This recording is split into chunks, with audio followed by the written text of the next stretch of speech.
There we go. Alright, seems to work. Oh, the days when it took 10 seconds just to get your screen to turn on. Trackpad works, or sorry, trackball. This, I believe, used an IDE hard drive. I can't remember if they'd switched over to or from SCSI yet on the hard drive interface. I know all the older PowerBooks used SCSI drives.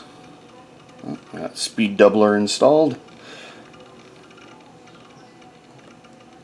What else we got? I miss SSDs already.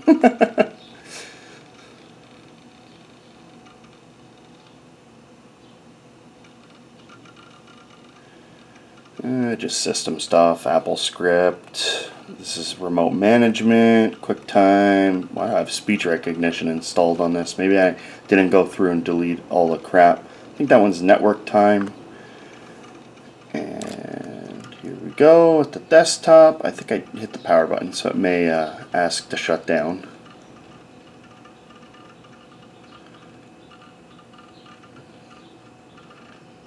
Copy of Internet Explorer. Version 5, I presume. And about this computer. Yep, 36 megs of memory. Not bad.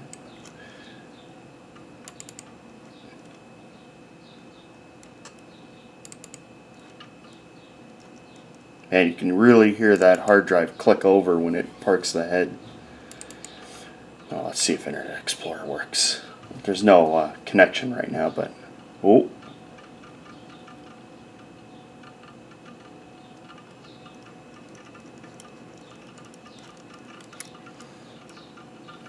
By the way, this is an active matrix screen. Older, yeah, not working. Finally, we're at the laptop. So, like I said, this is kind of a Franken Mac. The bottom is the 2300 series case, and you use a T8 Torx bit to take out the 4 screws along the bottom. These things were actually quite sturdy and very comfortable to hold with all the rounded edges. It's a very nice laptop to use. I'm kind of a purist when it comes to collecting Macs, in that I didn't like to have upgraded ones. I liked the fact that it matched the nameplate and everything, so this kind of Franken computer was a little unusual. Oh, cat fur, as usual. And let me just take off these legs at the same time. There's another Torx bit here. So yeah, I kind of wish I saved my PowerBook Duo 230, which was the black and white one. It was the second slowest. Slowest being the 210. There we go. Take the little cover off. Might as well take all this stuff off since we're here. Now the legs are designed with just like a simple single screw and a little metal, a little washer type thing. Well, it's a spring washer setup to give it a little locking. It allows it to lock into place, basically. Now, another part we have to take off are these little caps, which hold the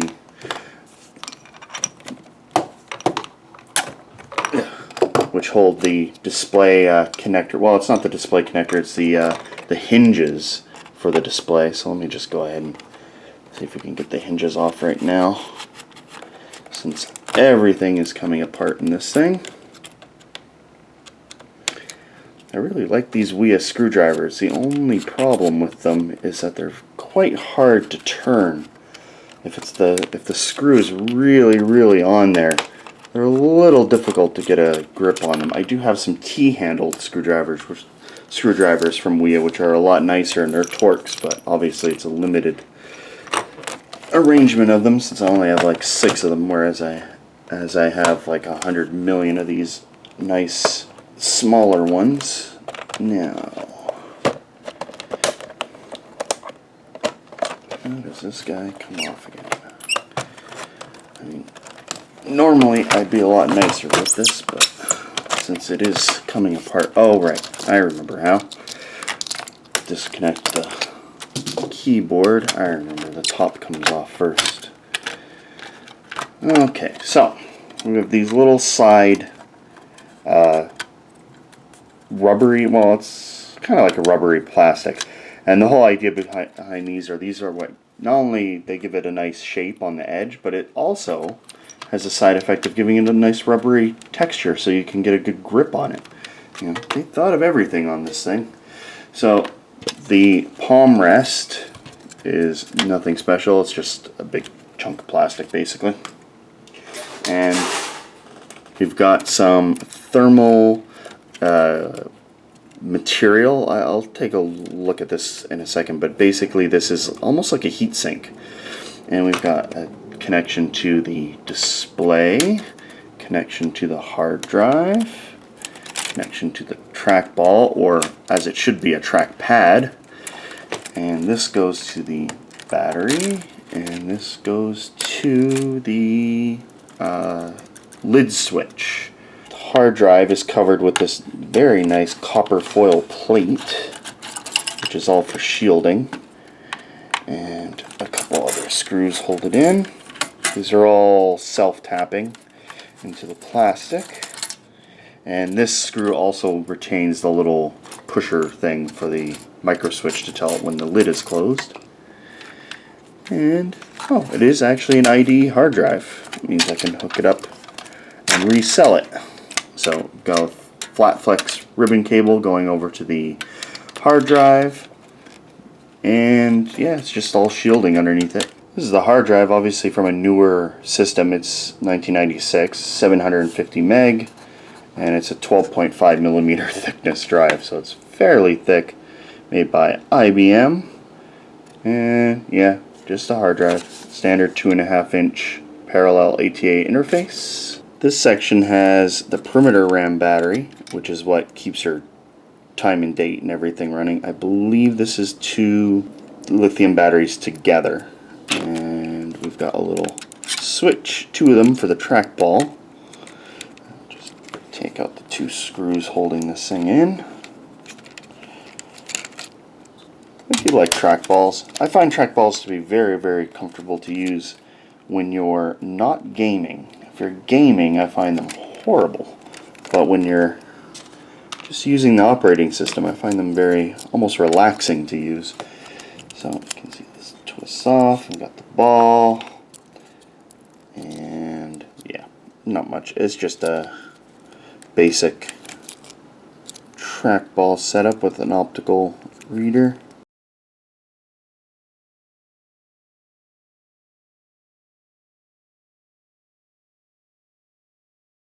There we go. Yep. So the way this thing works is these rotate against the trackball, and they have a slotted opening disc, and that creates pulses of light, or I should say it blocks the light from these optical sensors, where one side produces light and the other side receives it. As the wheel rotates, it blocks and pulses in a way that it can detect movement. And it will use 2 of them to detect the direction. The keyboard's very, very flexible when it's not installed in the Duo. Side effect of being so thin. And this uses a kind of standard scissor key arrangement, I believe. Well, maybe not. No, it might just be a membrane, actually. It's got nice metal shielding on the back. Like everything in this laptop, it's nicely shielded. And yeah, it looks like it's just a membrane.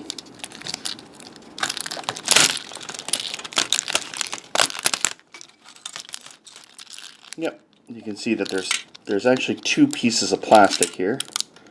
And they have connections on either side, and whenever you push down, it links them together temporarily, and that sends the signal to the computer. Getting the board out is a little bit more complicated. First thing I'm going to do is try and remove the memory,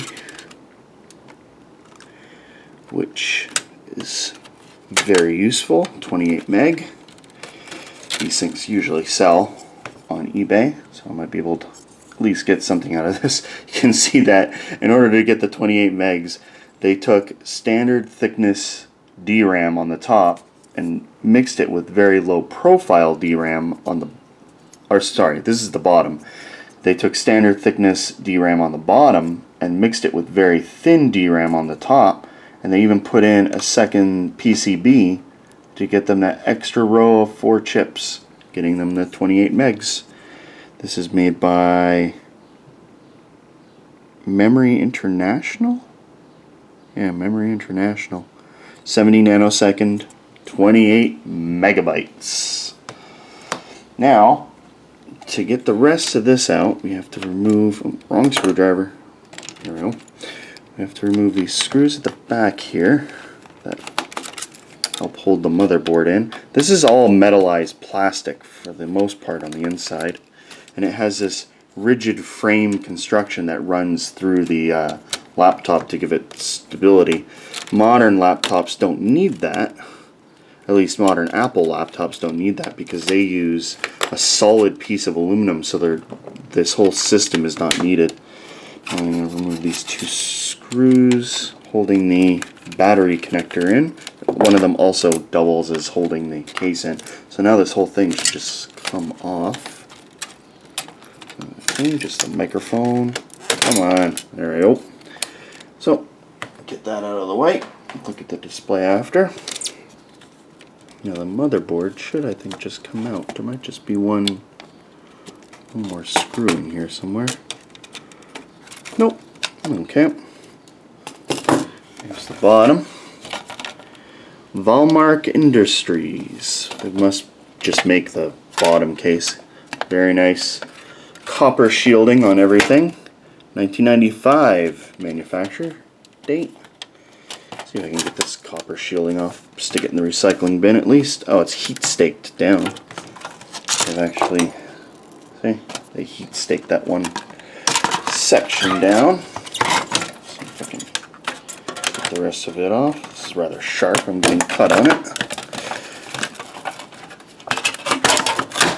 There. A few cents worth of copper. Bottom of the case is just labeled Revision B, and it's just kind of a regular plastic. As for the motherboard, this, which looks a little odd to have a PCB with a single tact switch, or a single face-up switch and a single right-angle switch, seems a little odd, but the reason for this board is this is where the modem goes. Now, for some reason, they could not fit these switches onto the motherboard. So what happened is they had to make the secondary card that just contains the switches. And when you have a modem, you pull this out and put in a new board that has the modem on it. It's just a very weird arrangement. And it uses these moderately high density connectors. And we've got this fancy copper heat transfer tape stuff, which just sticks to the CPU. Says Thermotac T-Wing. Huh. There's an even thicker part right here with a sill pad to transfer some of the heat. But yeah, this is basically a thermal transfer solution, and I'm even getting blood on it thanks to the fact that I've been cut by the copper. But yeah, very interesting. I don't think I've ever seen this in any other product before. It must have just been one of those technologies that was a good idea. It just either didn't work as well as it should, or the technology just went to fans, because this thing is passively cooled, and you know, the modern ones have a proper fan installed, so they don't really need this kind of over-the-top passive solution. Alright, after a quick bandaging, and by bandaging I mean some gauze tape, because I don't know where the band-aids are, I should at least stop getting blood on the circuit boards and stuff. So we can take a look at the main CPU here, which is a Motorola PowerPC 603 running at 100 megahertz. And get a little bit of glue off this thing. And yeah, made in Malaysia. It's a fairly big package. Phrasing. And in the corner we've got some power supply stuff. Nice Nichicon capacitors. Small transformer.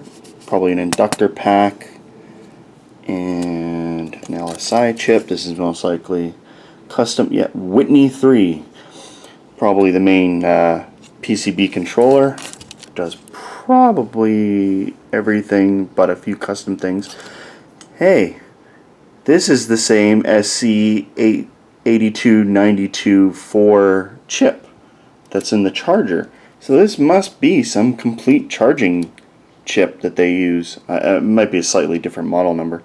But yeah, it must be some complete charging chip that Apple's using in this model. That would explain why it's in the charger. It's a little ridiculous, but these two flat flex cables go to the keyboard, and these all go to like the hard drive and stuff like that. And yeah, we've got big Apple ROM, the onboard memory, because I think this comes with 8 megs on board, and this is probably the video memory right here. Another big custom chip made by Texas Instruments, part made by Chips, which is probably another custom chip for Apple. I mean, it's labeled Apple, but these probably all are the, you know, the SCSI controller. Actually, I don't think it has a SCSI controller on board. It's probably just all the memory interfacing and the necessary tech to interface through the dock connector. And there's another chip down here. Oh, that's probably the ID interface for the hard drive. And yeah, just some miscellaneous power circuitry and odds and ends. Serial controller chip. It's a very compact motherboard. I mean, given the size, what do I have for scale? Hard drive. It does give you an idea of how tiny they managed to make this motherboard given the year it was made in. One problem with these is the power connector for the barrel jack for the power snaps off. And actually, it's already loose if I pull on it. Oh, this isn't soldered in. That's weird. They didn't solder in the little tabs that can hold this thing down. I wonder why this thing gets soldered. That means it's able to move up and down. Huh. Bizarre. Yeah, it was only the 3 posts at the back soldered in. I don't know why that didn't get soldered in properly. There's a little capped on tape over the dock connector.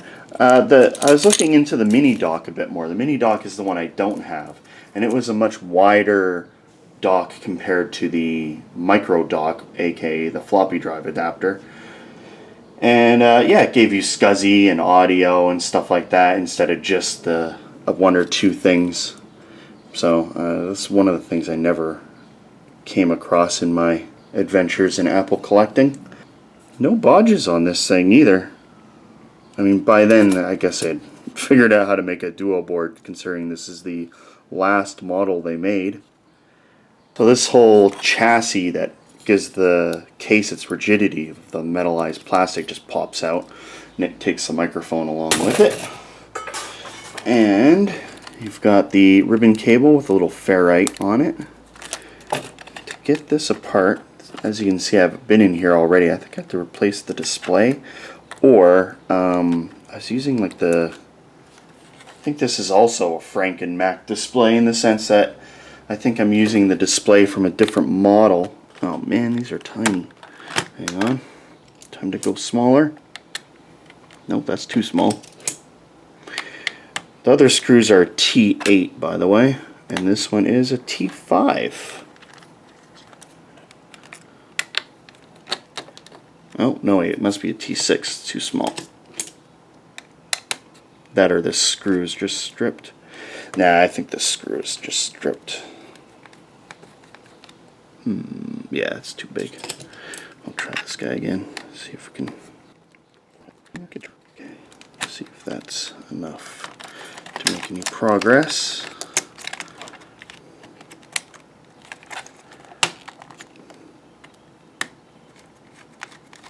Well, it's spinning free, so I think now it's just a matter of cracking the seal along the edge with the little plastic tabs that are holding this together. And of course, We're not going to go carefully because we're not using this again. Bottom hinge, this is the cover for the little dock connector. It's got the little metal rod to give it the little movement of folding up and in like a garage door. And there we go. Back panel, nothing on it. Revision blank. Okay, the display, revision A. No, back to the normal size screws. Now these screws, or this screw holds in the, oh, I see what's wrong. The reason why that wasn't spinning is the plastic, or sort of the brass ring that connects into the, because this is a machine threaded screw, the thread on the other side of the case was broken off, so it was just spinning freely. And I'll just take this off and you can see the hinge mechanism with this big beefy spring. The little itty bitty speaker in the corner, and this, which I think just holds down the CFL inverter board, since this is most definitely not an LED backlit display. I think, is this glued in or what? I can't remember. I think I have to take all this metal shielding off. Okay, here's the inverter board. Oh, and of course it's switched back to the tiny screws, just to be annoying. Oh, it's switched to Phillips screws, of course. Why the hell not? Let's see if my little Phillips one can take care of it. Yeah. Ridiculous. Why can't they just use one type of screw?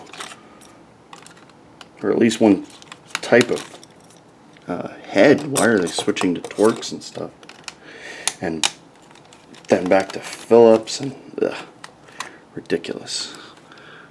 So there's one more in the corner. I'm trying to disassemble not only to take out the display and the inverter boards, but to actually disassemble the display itself.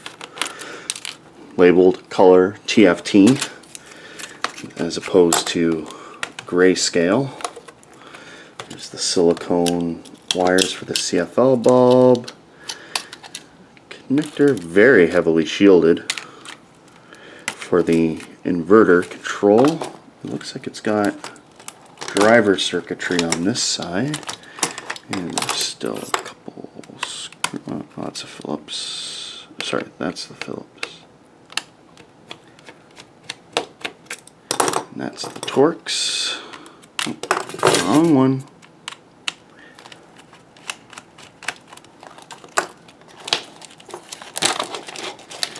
There we go. The connector going over to the other side, or the ribbon. This one's really stuck in. Oh, okay. It's just standard kind of Apple high density connector. Get rid of the cable. Front bezel just has the speaker, like I mentioned, with like way too much cable on it. And okay, it does have the hole. Hang on. Get my smallest Torx bit. Little trick with these Apple products is the way they attach the little Apple logo. It's just pressed on. So they need a little port for the air to come out when they do that. So if you jam a screwdriver in there, you can usually just pop out, or a pin. I'll probably have to find a pin. Actually, not my tweezers may work. You can just, yeah, this is giving me a hard time. But anyway, normally you can just pop this out and you get yourself a little kind of cool Apple logo. There we go.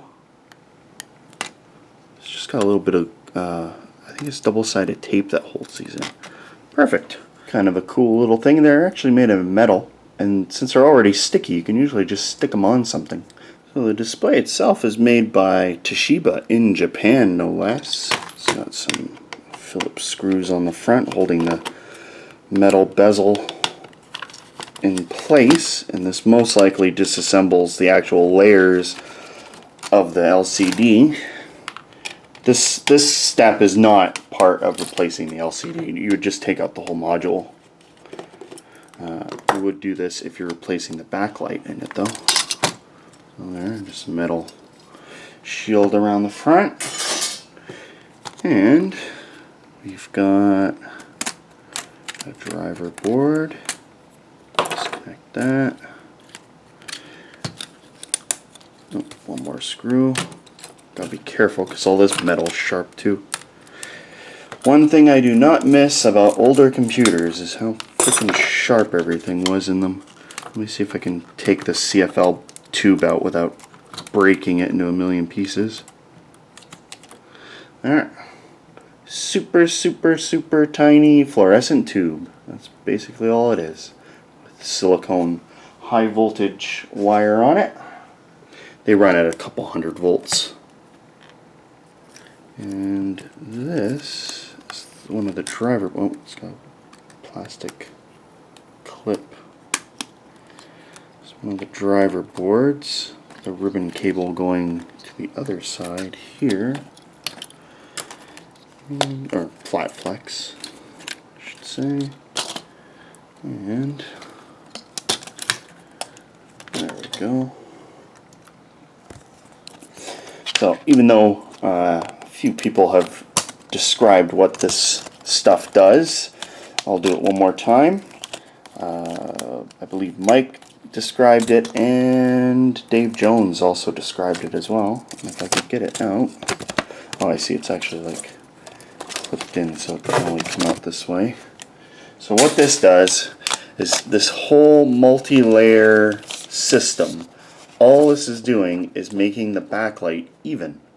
Because without this, it's just a bright point of light on one side of the screen. So you've got a main reflector that any light coming out the wrong way of the screen gets bounced forward again. And this special piece of plastic, which acts as a light pipe. You shine the light into the edge, and all these little dots are actually like laser marked through the plastic. So what happens is each one, when the light hits each dot, it bounces forward and backward. And then of course the reflector is trying to get it all going one direction. But this allows the light to become very even over the back of the display. And then you've got some diffusion, which is very interesting texture on that. It's very thin. That diffuses it, and these are polarizer things to focus the light. Again, it's all to make it look very even and just disperse it over the whole screen in a way that you don't see these bright points. Now, one cool thing about these is, see how they're metallic looking? When they're overlapping, it loses that, and it's all about diffusing the light. See how weird my hand looks? It kind of looks randomized. And here on the back, it's even more ridiculous with the metal. See, it doesn't work when you put the two over like that, but if you flip this one over, it loses the metal sheen of it. Interesting material. This is the very reflective screen without the all the layering. It's just extremely reflective. So there are driver chips built into the ribbon cable running along in like a whole bunch of places. Let me just peel all these off for now. And a small board here for like the vertical, or yeah, it must be for the horizontal. Horizontal, what am I saying? And yeah, this is all glass, so I'm gonna be very nice with it. But a passive matrix display doesn't need nearly as much control circuitry. That's why these things cost so much. And yeah, so it's just all these controller chips and a ribbon cable, and this is pretty standard in even a modern LCD. This is a very, very thin board. I mean, you can see just how much it flexes. This is another controller board with like a bought-in boost regulator or something. Toshiba made chip. And this is the inverter, which just produces the high current needed for the display backlight. Lots of test points on the back. And a big cap. This looks like made by Ouya. or WEMA, sorry, I always say WEA because I'm thinking of the screwdrivers. Yep, nice top quality capacitor, big inductor, and the transformer that's creating the high voltage. See all the different stages. Yeah, and these are the brightness buttons that are located on the front. So that's it. Unfortunately, I had to tear apart one of my favorite laptop systems of all time. Yeah, they never really did make a system like the Duos after the initial few models. The closest thing was like the PowerBook 1400, which was a smaller one, or maybe it was, yeah, it was the 1400, I think. That was only really available in Japan, or maybe I'm thinking of the 2400.